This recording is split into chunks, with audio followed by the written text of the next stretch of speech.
మరి కాసేపట్లో విజయవాడ జనసేన పార్టీ ఆఫీసులో సిపిఐ సిపిఎం నేతలతో జనసేన అధినేత పవన్ కళ్యాణ్ మరోసారి సమావేశం కానున్నారు. ఎన్నికల్లో పొత్తులు అలాగే సీట్ల సర్దుబాటుతో సహా తాజా రాజకీయ పరిణామాలపై చర్చిస్తారు కాటమరాయుడు. జనసేన వామపక్షాల సీట్ల సర్దుబాటు వ్యవహారంపై మరి కాసేపట్లో కొలికి వచ్చే అవకాశం ఉందని ఇరు పార్టీల నేతలు చెబుతున్నారు. పొత్తులు ఖరారైన నేపథ్యంలో 26 అసెంబ్లీ 4 లోక్సభ స్థానాలను ఆశిస్తున్నారు వామపక్ష నేతలు. మిత్రధర్మాన్ని పాటిస్తున్నారు జనసేన అధినేత పవన్.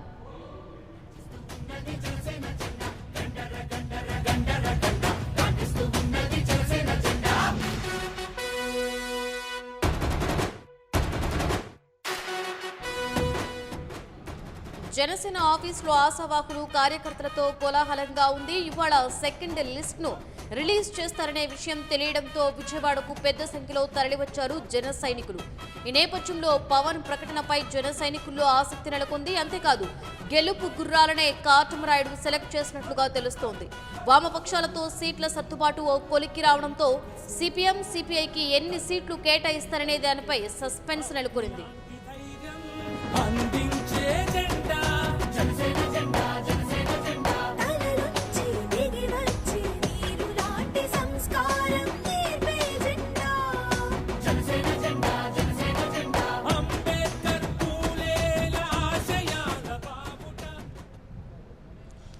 దీనికి సంబంధించి మరింత సమాచారాన్ని విజయవాడ పార్టీ ఆఫీస్ నుంచి మా ప్రతినిధి నేతాజీ లైవ్ లో అందిస్తారు. నేతాజీ, మరి కాసేపట్లో జనసేన సిపిఐ సిపిఎం నేతలతో మరోసారి భేటీ కానుంది. అలాగే సీట్ల మీద కూడా పూర్తి క్లారిటీ ఇచ్చేటువంటి అవకాశం కనిపిస్తుంది కదా, సో దీని మీద పూర్తి డీటెయిల్స్ ఏంటి?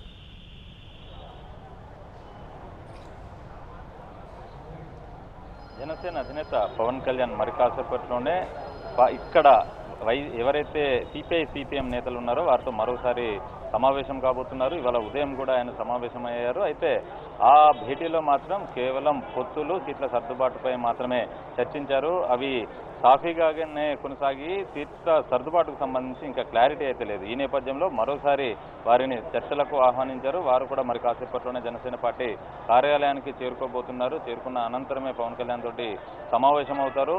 సిపిఐ సిపిఎం ఈ రెండు పార్టీలు కూడా ఆంధ్రప్రదేశ్లో ప్రతి జిల్లా నుంచి ఒక్కొక్క స్థానాన్ని అసెంబ్లీ స్థానాన్ని ఆశిస్తున్నాయి. అలానే రెండు పార్టీలు కలిపి 4 పార్లమెంట్ స్థానాలను ఆశిస్తున్నాయి. ఈ నేపథ్యంలో జనసేన అధినేత పవన్ కళ్యాణ్ కూడా వారిని సంతృప్తి పరిచే విధంగా నిర్ణయం తీసుకోబోతున్నారు అన్నట్టుగా మనకైతే సమాచారం అందుతుంది.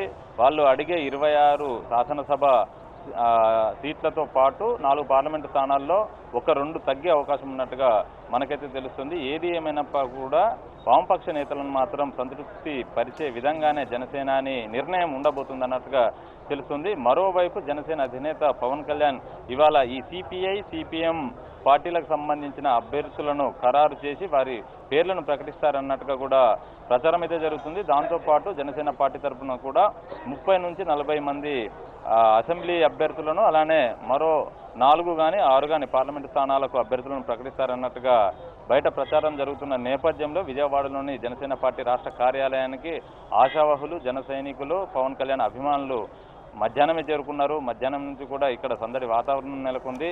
ఆశావహుల్లో మాత్రం టెన్షన్ నెలకొని ఉంది. ఎందుకంటే వారి పేర్లు పవన్ కళ్యాణ్ ప్రకటించే లిస్టులో ఉంటాయా లేదా అన్నది మాత్రం వాళ్ళలో కొంత గందరగోళాన్ని సృష్టిస్తుంది.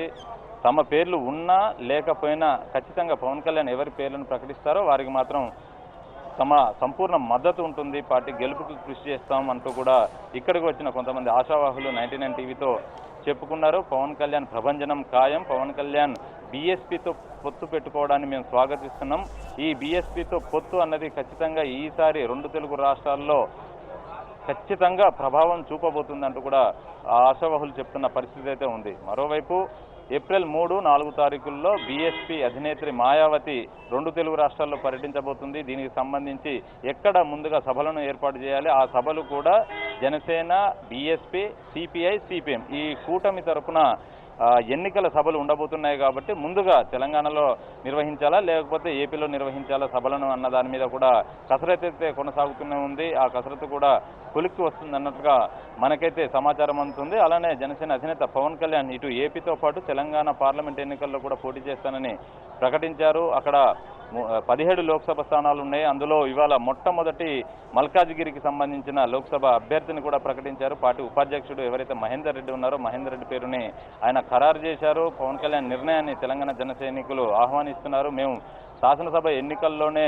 జనసేన పార్టీ పోటీ చేస్తుందని భావించాం. అయినప్పటికీ కూడా ముందస్తు ఎన్నికలు వచ్చిన కారణంగా జనసేన అధినేత పవన్ కళ్యాణ్ తెలంగాణ అసెంబ్లీ ఎన్నికల్లో పోటీ చేయలేదు, పార్లమెంట్ ఎన్నికల్లో పోటీ చేస్తానని ప్రకటించారు. ఇప్పుడు ఆయన తన మాటను నిలబెట్టుకున్నారు కాబట్టి జన సైనికులుగా మేము మా వంతు కృషి చేస్తాం, పార్టీ గెలుపుకి ముందుండి నడిపిస్తామంటూ కూడా వాళ్ళు చెప్తున్న పరిస్థితి ఉంది. ఇక ఆంధ్రప్రదేశ్ విషయానికి వస్తే ఆయన త్వరలోనే తన ఎన్నికల ప్రచారాన్ని ప్రారంభించబోతున్నారన్నట్టుగా తెలుస్తుంది. ముందుగా అనుకున్న షెడ్యూల్ ప్రకారం అయితే రేపు అంటే 17వ తారీఖు కానీ 18వ తారీఖు కానీ చిత్తూరు జిల్లా నుంచి ఆయన ఎన్నికల సభలు నిర్వహించాల్సి ఉంది. అయితే ఈ నెల 20వ తారీఖు నుంచి చిత్తూరు జిల్లాలోని తిరుపతి, కుప్పంలో 2 బహిరంగ సభలను, చిత్తూరులో రోడ్ షోలను నిర్వహిస్తారన్నట్టుగా మనకైతే సమాచారం అందింది. ఆ తర్వాత కడప, కర్నూలు అక్కడ కానీ లేకపోతే ఉత్తరాంధ్ర నుంచి కానీ తన ఎన్నికల పర్యటనలు ఉండబోతున్నాయి. ఇవన్నీ కూడా ఇటు ఏవైతే వామపక్ష పార్టీలు బీఎస్పీ ఉందో వాటితో పొత్తులో భాగంగానే అందరూ కలిసే పర్యటించబోతున్నారు అన్నట్లుగా తెలుస్తుంది. అలానే పవన్ కళ్యాణ్ తన ప్రచారాన్ని హెలికాప్టర్లు, రోడ్డు మార్గాన్ని ఎంచుకున్నారు. వీలైనన్ని ఎక్కువ సభలు, కనీసం రోజుకి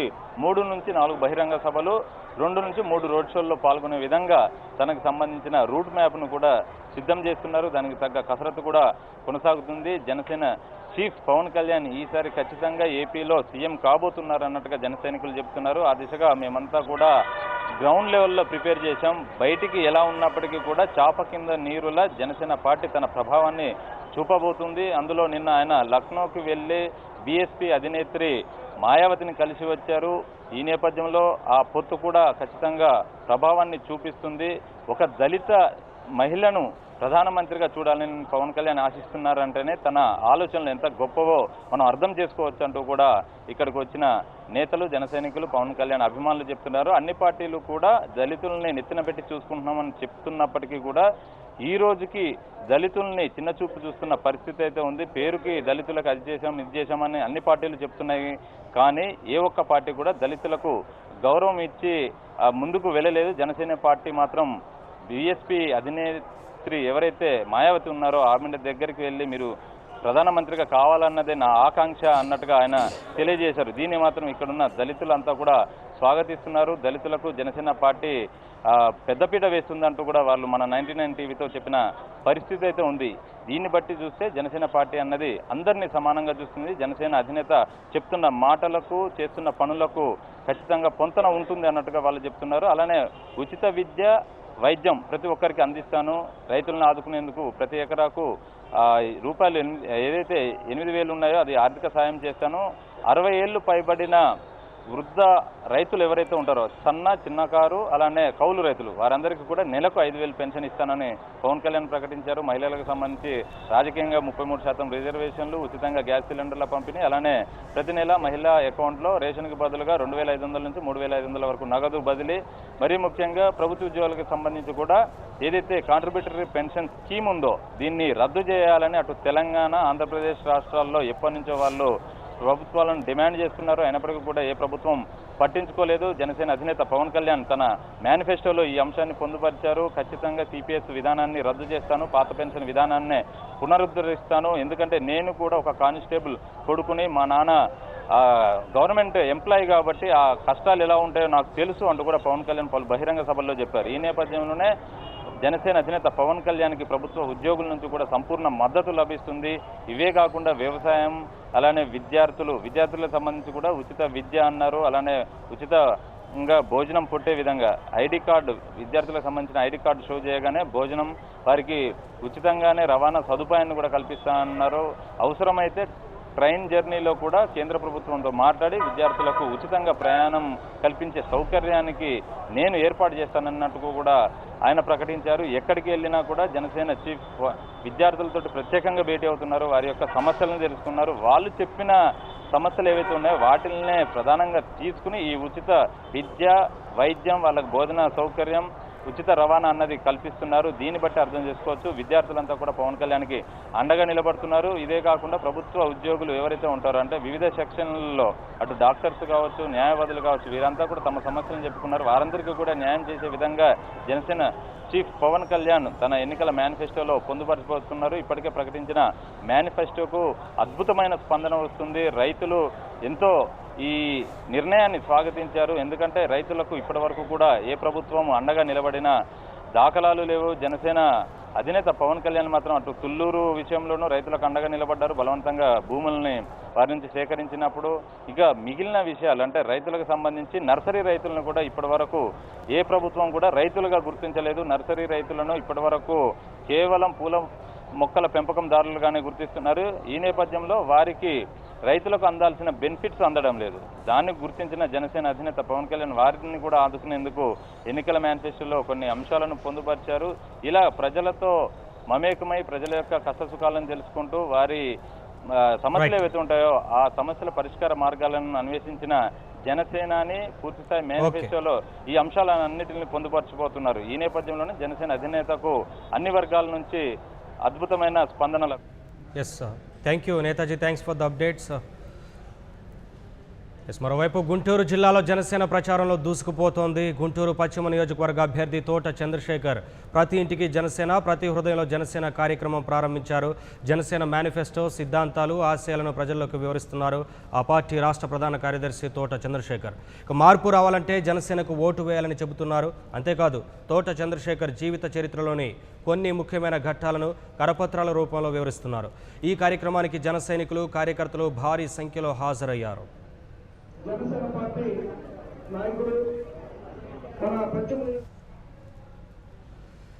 దీనికి సంబంధించి మరింత సమాచారాన్ని మా కరెస్పాండెంట్ శ్రీనివాస్ అందిస్తారు.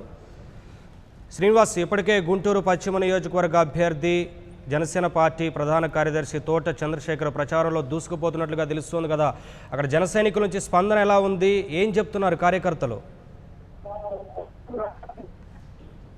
జిల్లా పశ్చిమ నియోజకవర్గ అభ్యర్థి తోట చంద్రశేఖర్ గారు ఇంటింటా జనసేన ప్రచారాన్ని సర్వం ప్రారంభించడం జరిగింది. ప్రతి ప్రాంతంలోనూ ప్రతి ఇంటి వద్ద కూడా బ్రహ్మరథం పడుతున్నట్టు పరిస్థితి ఉండడం జరిగింది. మహిళలు ప్రత్యేకమైనటువంటి హారతులతోటి మృదుతున్న తిలకం చెప్పి జనసేన పార్టీ అభ్యర్థి తోట చంద్రశేఖర్ గారికి ఆహ్వానం పలుకుతున్నారు. గుంటూరు వెంకటప్పయ్య కాలనీలో గత అర్ధ గంట నుంచి ప్రారంభమైనటువంటి జనసేన పార్టీ ప్రచారానికి బ్రహ్మరథం పడుతూ ప్రతి ఒక్కరూ జేజీలు పలుకుతూ జనసేన పార్టీ అభ్యర్థి అంట నడుస్తూ ఉన్నారు. జనసేన పార్టీ సిద్ధాంతాలు, మేనిఫెస్టోను చూసి కూడా వేల సంఖ్యలో జనసేన పార్టీ కార్యకర్తలు, అభిమానులు అందరూ కూడా జనసేన పార్టీలో జాయిన్ అవడానికి సిద్ధంగా ఉన్నామని తోట చంద్రశేఖర్ గారి చేతులతో కరచాలనం చేసి వారితో కలిసి జనసేన పార్టీ వెంట నడవడం జరుగుతుంది. జనసేన పార్టీ యొక్క సిద్ధాంతాలు, గుర్తులు కూడా ప్రజల్లోకి తీసుకెళ్ళడానికి కూడా ప్రతి ఒక్కరూ తమ వంతు కృషి చేస్తామని చెప్పేసి కూడా జనసేన పార్టీ నేత వద్ద కలిసి నడవడం జరుగుతుంది. జనసేన పార్టీ గుంటూరు జిల్లాలో బలోపేతానికి తమ వంతు శక్తివంతులు లేకుండా కృషి చేస్తాము. జనసేన పార్టీతో పాటు పవన్ కళ్యాణ్ సీఎం చేయడం తమ లక్ష్యం అని చెప్పేసి కూడా ఇక్కడ జనసేన పార్టీ కార్యకర్తలు, అభిమానులు కూడా ముక్తఖండంతో చెబుతున్నారు. జనసేన పార్టీకి వెంకటప్పయ్య కాలనీలో భారీ చేరికలు అంటే మహిళలు, యువత పెద్ద ఎత్తున కృష్ణ చంద్రశేఖర్ ఆధ్వర్యంలో జనసేన పార్టీలో చేరడానికి రంగం సిద్ధం చేసుకోవడం జరుగుతుంది. వారందరూ కూడా జనసేన పార్టీలో ఎక్కబుచ్చుకోవడం కాకుండా జనసేన పార్టీ అభ్యర్థి తోట చంద్రశేఖర్ గెలుపును కృషి చేస్తామని కూడా ముక్తఖండంతో చేస్తున్నటువంటి పరిస్థితి ఉంది. అంటే ప్రతి పల్లె, ప్రతి పట్టణ తేడా లేకుండా ప్రతి శాఖ నుంచి కూడా జనసేన పార్టీకి గుంటూరు జిల్లాలో అపురూపమైనటువంటి స్పందన ఆఫీసులో ప్రతి ఒక్కరు కూడా జనసేన పార్టీ సిద్ధాంతాల పట్ల, మేనిఫెస్టో పట్ల ఆకర్షితులై జనసేన పార్టీలో జాయిన్ కావడానికి ఉత్సాహం చూపుతున్నారు. ఈ రోజు జనసేన పార్టీ గుంటూరు పశ్చిమ నియోజకవర్గ అభ్యర్థి తోట చంద్రశేఖర్ ఆధ్వర్యంలో ప్రతి ఇంటా ప్రచారం బ్రహ్మరథం పడుతూ కూడా సాగటం జరిగింది. ప్రతి ఇంట్లోనూ జనసేన పార్టీ ప్రధాన కార్యదర్శికి తిలకం చుట్టి హారతులిచ్చి జనసేన పార్టీకి గెలుపును కృషి చేస్తామని కూడా వాళ్ళు పిలుపునివ్వడం జరుగుతుంది. జనసేన పార్టీ యొక్క సిద్ధాంతాలతో పాటు జనసేన పార్టీ వల్లనే గుంటూరులో అభివృద్ధి జరిగింది. ఇప్పటి వరకు చేసినటువంటి పాలకులు మా వైపు కన్నెత్తి కూడా చూడలేరు. కానీ జనసేన పార్టీ వస్తే మా బతుకులు బాగుపడతాయని కూడా పేద ప్రజలందరూ కూడా ముఖ్యకాండంతో చేస్తున్నటువంటి పరిస్థితి ఉండడం జరిగింది.